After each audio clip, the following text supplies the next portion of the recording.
All right. It is 7:01 for the record. Judd, Gloria, you're my witnesses. 7:02 actually now. So we can very well begin. We find ourselves on Lamed Aleph Amid Beis. We're on 31b.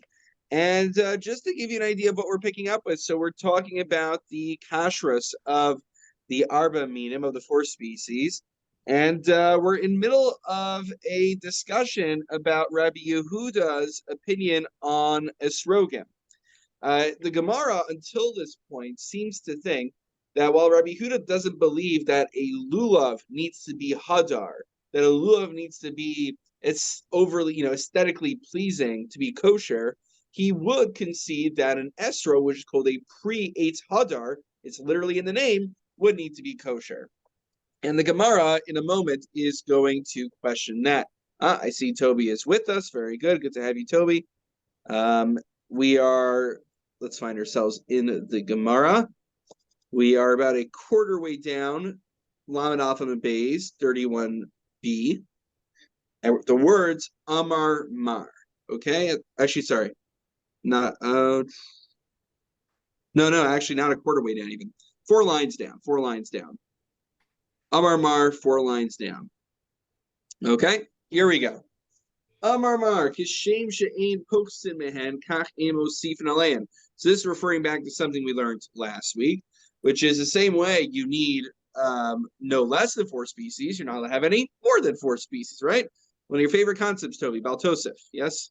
Okay. We're going to talk about that more on Sunday as well. Go. So Pshita, isn't this obvious, right? Like, I don't need to be a big Talmudist to figure out if it tells me to bring 4 species. It should just be 4 species, no more, no less. So Madatima, what have I thought to say? Hoel v'amar Rabbi Yehuda lulav tzarich eged. Since Rabbi Yehuda says that a lulav needs to be bound together, so v'i maisim mina achrina hailuchu dekai v'hailuchu dekai.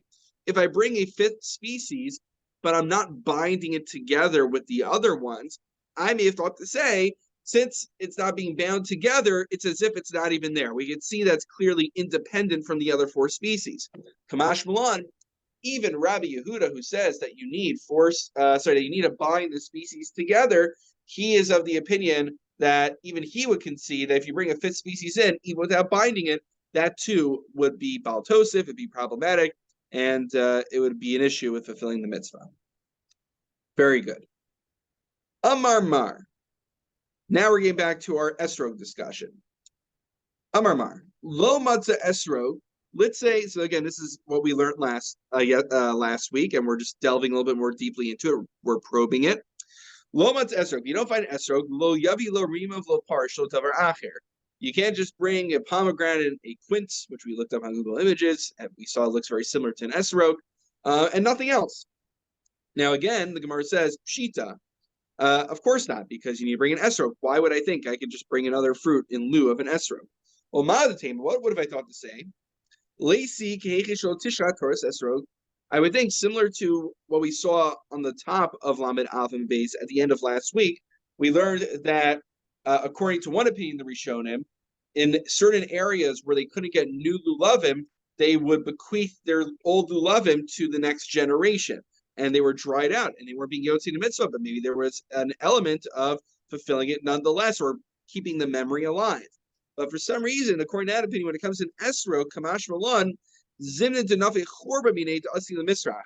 On the one hand, it might be nice to kind of keep the memory of it alive, but on the other hand, it could lead to people thinking that they're actually being yotze with this fruit in lieu of an esrog. And what's going to happen is when esrog become available again, you're going to say, well, I remember my grandparents from Europe, and they used to use a quince instead of an esrog. So why do I think I'm any better than them, right? So they're not going to realize that it was because of they had no other choice, and they were just trying to keep the memory of the mitzvah alive.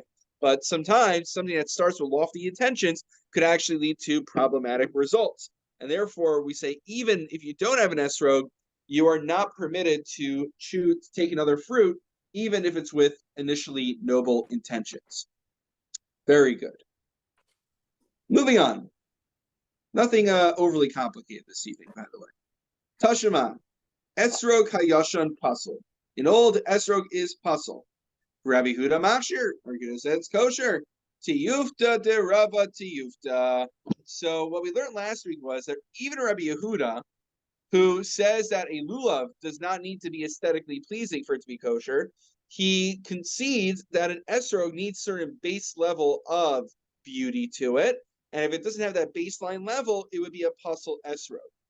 However, it seems that we have an explicit brisa here, in which Rabbi Yehuda says that an old dried, seemingly dried out, probably an old dried out esrog is still kosher.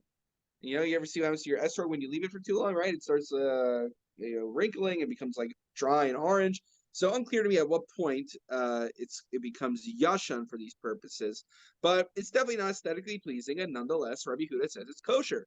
So that seems to be a nail in the coffin right there. We see that even Rabbi Yehuda would concede that an esrog need not be hadar. But then the Gemara asks, wait, lo by hadar, is it true that he doesn't require for it to be hadar? V'nantnan, did we not teach in a Mishnah, which is coming up on Lamed Daled Mebei, so God willing get there in a few weeks. Hayarok kikarti, if it is as green as a leek. Rabbi Meir Mashir, Rabbi Yehuda Posel.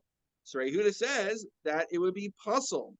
La mishum de bay hadar, isn't that because that if it's super green like a leek, it's lacking in beauty?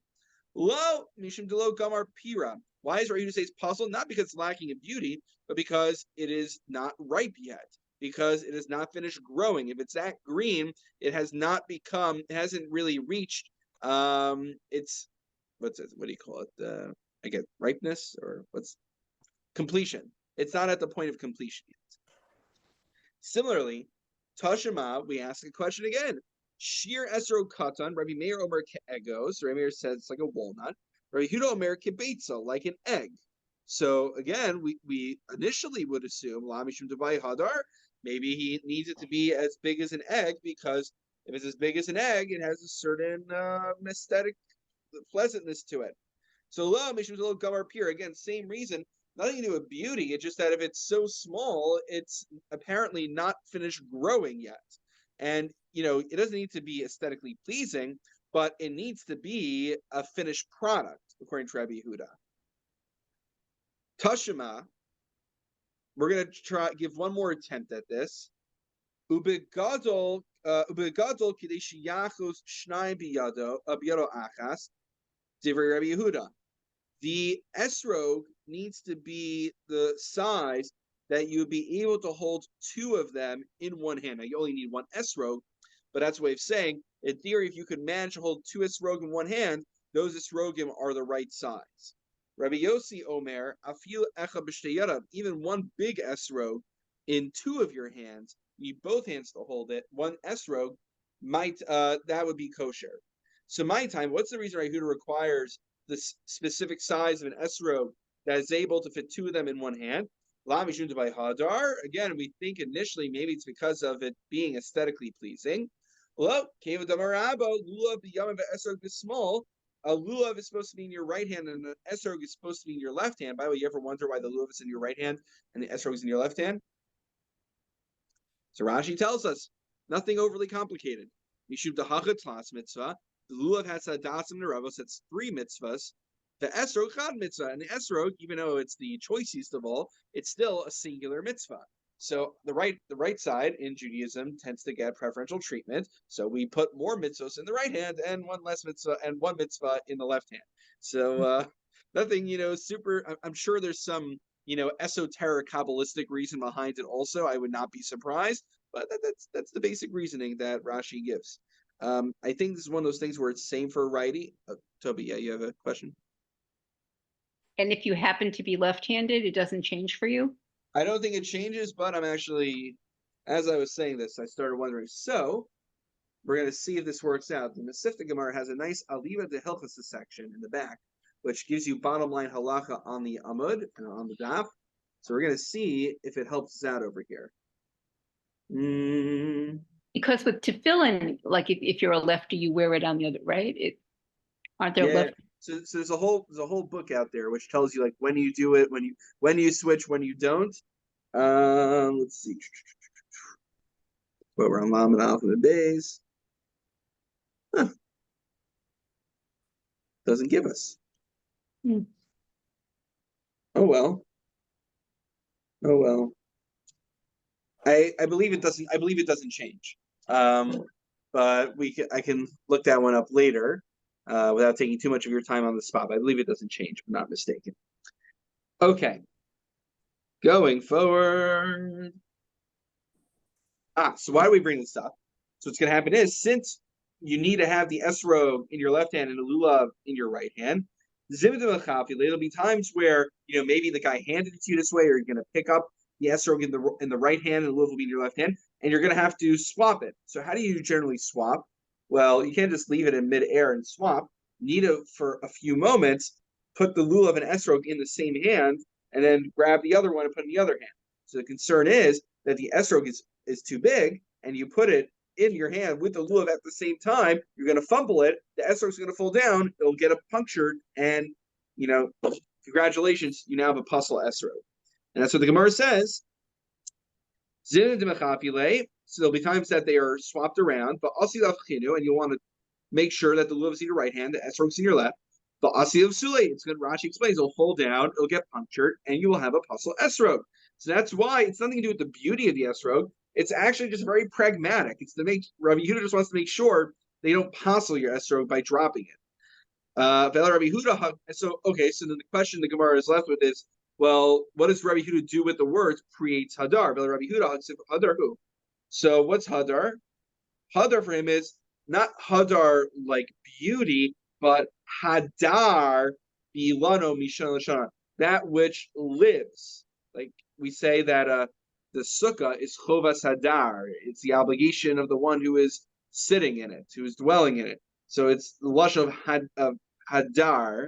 So one is dwelling in the tree from year to year.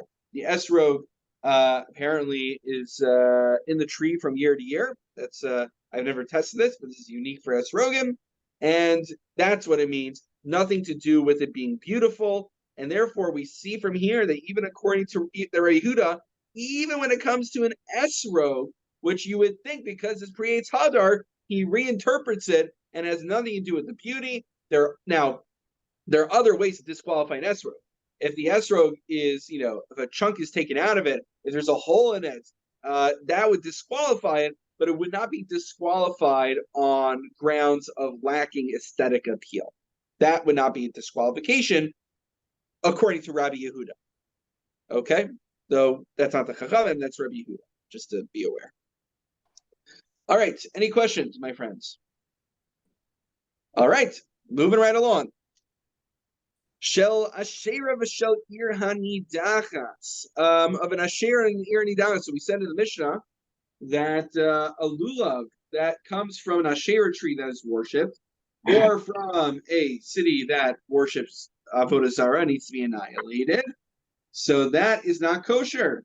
So that doesn't make sense, because V'Shel Asherah puzzle, is it true that a lulav from an Asherah tree, they worship the palm tree, and the lulav is going to be puzzle? But didn't Rava teach lulav shel Avodah Zarah lo yitol of him not al kasher, that lichatchila you're not allowed to use a lulav from an Asherah tree, but b'diavad it would be kosher. So hacha ba'asherah de Moshe askina. So our Mishnah is dealing with an Asherah of Moshe, Dichitute Michtas Shiure. That basically there's a difference between standard Asherah tree versus when we came into Eretz Yisrael. I think actually we take a look at Rashi. Rashi tells us. We want to look at Rashi. Rashi Asherah de Moshe. Osam Shayi B'Shas Kibush Eretz Yisrael. The Asherah trees that were found when we conquered the land of Israel. Shetzrichan hakosuf sreipa, the Torah required us to burn them. Kidiksiv, it's explicitly in the Torah. Bashe rehem tisrafun ba'esh. You can't get more explicit than that. You shall burn their Asherah trees with fire. The lulav tzarich shear, and this is not a matter of avodah zarah inherently. Avodah zarah is the reason you have to burn it, but the issue is a lulav needs to be 3 tefachim worth of shaking and 1 tefach for holding. But if it's met by cave into the sreifa kai, but since it's supposed to be incinerated, you basically, from a halachic standpoint, don't have a sheer lulav, you just have ashes. Through the lens of halacha, you have a heap of, now you didn't burn it yet, but halachically it is regarded as a heap of ashes. Whereas a standard Asherah tree, after the kivush, it is aser behana. You are not allowed to benefit from avodah zarah in any event. But what's unique over here? Rashi says we have a principle called mitzvos lav lehanos nitnu, that the Torah, the mitzvahs were not given for our self-gratification. Which I know it sounds a little bit like our Yishar Leibovich discussion a little bit, that we don't have the Torah is not there to serve us, we're there to serve the Torah. Which means that, here's an example. Let's say in Rosh Hashanah, I took an oath not to benefit from Ruvain. What do you know? Ruvain is the Baal Tokea. He's blowing the shofar. So you're going to say, well, I'm not allowed to benefit by being Yotze, the mitzvah of shofar, by listening to Ruvain blow the shofar. But that's not true, because it's a mitzvah. And mitzvahs categorically are not considered, that's not called gratification. That's not called self-serving. It's we are serving God. Now, even if you feel spiritually uplifted and all kumbaya when you do the mitzvah, that doesn't matter, because categorically it is not subject. It's not called hana halachically. So that means ideally you should not use an Asherah tree for an Asherah lulav. But if you do, b'diavad, you do fulfill the mitzvah, because that's not called hana even. Now, I don't think it talks about it here, but I think there might be a difference between the first day versus the second days, because you need to be able to benefit from something to own it. So you don't have the lechem on the first day. I think this is referring to the after the first days of Yontif. Yes, Toby. Rabbi, forgive me if I'm the only one who's confused, but I'm so confused. I don't understand what exactly is an Asherah tree. It's any tree that could be used for idol worship? Not or could, a particular but kind was. Of tree? You're right. So I mean, there are different gods back then, right, that they worshipped, and one of the gods they worshipped was Asherah. So is that a particular kind of tree? Like, what would you call it? No. Any tree in theory could be an Asherah tree. I'm not sure if they had their preference as to, apparently leafy trees, that's described in Nach, that like under every leafy tree.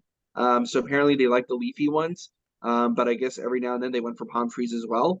Okay, but yeah. So right, because here's where I get confused, because the lulav has to be certain exact kinds of from trees or So Asherah is not a species. So it doesn't. So if an Asherah was an apple tree, we wouldn't have this problem, because we don't use apple trees in our lulavim. It's only if they decide they want to use a palm tree. Yeah. And by the way, it's not even necessarily worshiping the tree, but the lulav could have been used in some sort of worship. Remember, we talked about different ways to worship. One of them was with sweeping. If they use that lulav to sweep in front of the idol, then that also would invalidate. I think that's actually what Rashi says. Rashi says, Rashi does not give that example. Yeah, but that would be another. I don't know. Here it is. A few Dibur Maskos earlier. Dibur Maskos lulav shel avodah zara. So sheshimshu bo lavodah zara. It was used for avodah zara. L'chabed lifaneha hakarka, to sweep in front of it, or inami, or shavodasa balulav vir lifaneha ulasarkava. So actually, the example Rashi gives, because I think there's a bit of a question about generally something that's mechuber l'karka, that's attached to the ground. Arguably, this is a debate, is not susceptible to becoming avodah zara. Otherwise, imagine like people just say, "I'm going to worship the entire planet Earth," and great, now you and I can't live on Earth anymore. Yeah, I mean, there seems to be something not right about the fact that a non-Jew can render something that is generally kosher for us non-kosher, because he decides to say a couple of words in front of it. Will ever hear Stam Yinam? About wine? Yeah. That's the whole issue. But the thing is, generally you can't be osu davar she'ina shalom. In fact, actually, we're going to talk about this in Sefer Chinuch this week. I think we're going to get up to that. That you're not able, let's say I'm jealous of my buddy's new car, like he just got himself a Mercedes, and I'm jealous that I just have a Honda Civic. So I'm gonna, what I'm gonna do? I'm gonna set up my magic carpet. I'm gonna bow down to it, And I'm like, sorry, buddy, can't use your Mercedes anymore. It's not avodah zarah. But generally, it's assumed I don't have the power to osir something that I don't myself own. Otherwise, it'd be that that'd be quite a prank. That'd be really bad. So Rashi actually gives the example, maybe because of this complication, that it's not even talking about a tree that was worshipped. That's the example when we came into Eretz Yisrael. But it's saying like, you cracked a lulav off of a palm tree and then you use it to sweep or do other kind of service for the avodah zarah. You're not allowed to benefit from it now, but this is not called benefit to perform a mitzvah. Whereas the trees that, I guess they saw remnants of altars and things that would imply that they were used for avodah zarah. So when we first came to Eretz Yisrael, we had to burn them all down. Yeah. All right, very good. Thank you. Absolutely, glad you we could work together to get this. So Dekanami, and the Gemara says, in fact, this distinction is implicit from our Mishnah. Diktani dumya de'ir hanidachas shma mina, because our Mishnah classifies an Asherah lulav with an ir hanidachas, with a wayward city. Just like a wayward city, you have to kind of burn it to the ground. And the issue there is that any lulav that's in the city doesn't have a sheer lulav. It loses its dimensions halachically because it's meant to be a heap of ashes. So too, what kind of Asherah are we talking about here? The Asherah de Moshe, which also needs to be incinerated. And forget about hana and benefit or no benefit. You just don't even have a lulav in front of you at this point, from a halachic standpoint. Okay, very good. Let's cover this a little bit more and get ourselves onto Lamed Bey's Amud Aleph. And that way we can give Judd enough time to get over here for Mincha, right? If I do this up to like 7:50, then it's okay. I don't think we're going to 7:50 anyway. Nektam Rosho. So now let's speak about dimensions. So let's talk about some other disqualifications for a lulav. Nektam Rosho. If the top lulav is snipped off, Amar Avuna, lo shanu ela nektam avol nistak. But if the leaves begin to start spreading out, that is still kosher. But wait, the nistak kosher, is that true? That a lulav that starts to what's the art scroll word? What do they give you for nistak? Spread out, or what? I'm sure they have a more eloquent way of putting it. Branch out. Branch out, spread out, branch out. Okay, very good. Thank you, Gloria. Yeah, the art scroll says split. Split. What? Split. Which nistak is split, according to split. yeah. Oh, split. Yeah, Yes, I guess split. Same thing. Yeah, okay, split. I just saw our school give me like a fancy four-syllable word for it. So the nistak kosher, is it true that when it begins to split out, it's kosher? But Tanya, we have a brisa which seemingly suggests the opposite. Lulav kafaf. All right, this is where I get with my picture book. Picture book time. All right. Lulav kafaf. Well, okay, lulav kafaf shouldn't be too hard to understand, right? When we say the bracha in the morning of Zokef Kefufim, what are we thanking God for? Yeah, we're not bent over. Right, very good. That God straightens the kafaf, the kefufim, the bend. So lulav kafaf is one that is hunched over.